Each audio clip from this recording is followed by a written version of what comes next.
ഒരു നിമിഷം കണ്ണടച്ച് നമ്മളിപ്പോൾ അനുഭവിച്ച ഈ ദിവ്യരഹസ്യങ്ങൾ ഈശോയുടെ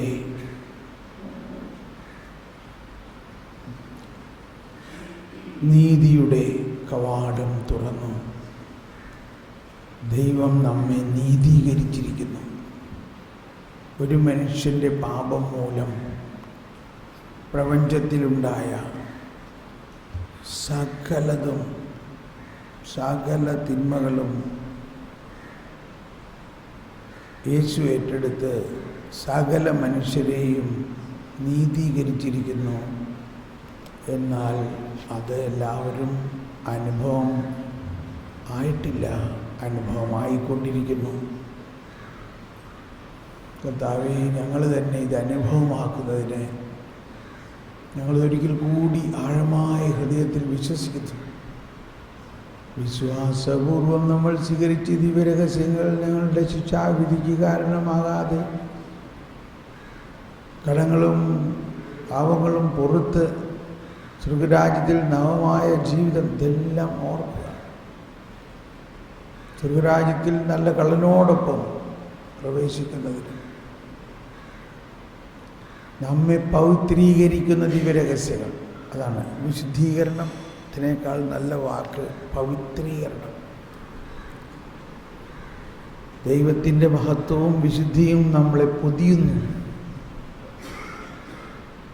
വിശുദ്ധ കുർബാന വഴി നിങ്ങൾ പരിശുദ്ധാത്മാവിനാൽ പവിത്രീകരിക്കപ്പെടുന്നതിനും സ്വർഗരാജ്യത്തിൽ നവമായ ജീവിതം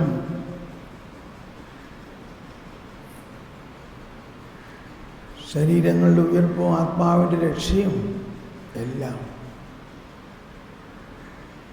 ദൈവമേ ഞങ്ങളെ രൂപാന്തരപ്പെടുത്തണമേ. ഞങ്ങളിലുള്ള പഴയ മനുഷ്യനെ ഉരിഞ്ഞു മാറ്റണമേ. ഞങ്ങളിലുള്ള പഴയ വീഞ്ഞ് പൂർണ്ണമായി മാറ്റി ഞങ്ങളിലുള്ള പഴയ തോൽക്കുടം മാറ്റണമേ. ഞങ്ങളിലുള്ള ഫരിസേയ മനോഭാവം മാറ്റണമേ. ദൈവമേ, ആ കരുണാസമ്പന്നനായ ഞങ്ങൾക്ക് പുതിയ ഹൃദയം നൽകി ഞങ്ങളുടെ ശിലാഹൃദയം എടുത്ത് മാറ്റണമേ.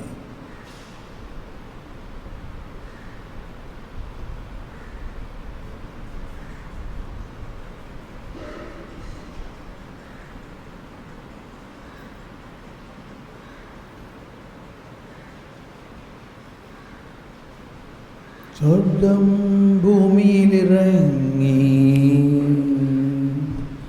ആദത്തിനും സന്തതികൾക്കും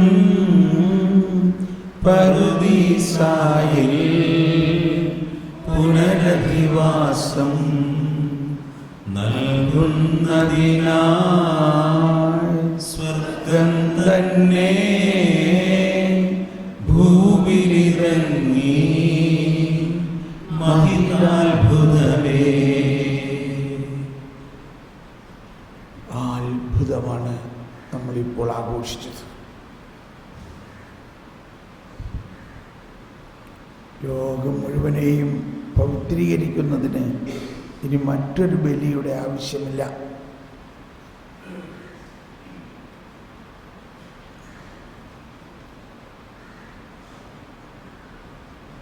നമുക്ക് ശാന്തമായി ഭക്ഷണം കഴിക്കാൻ പോകാം.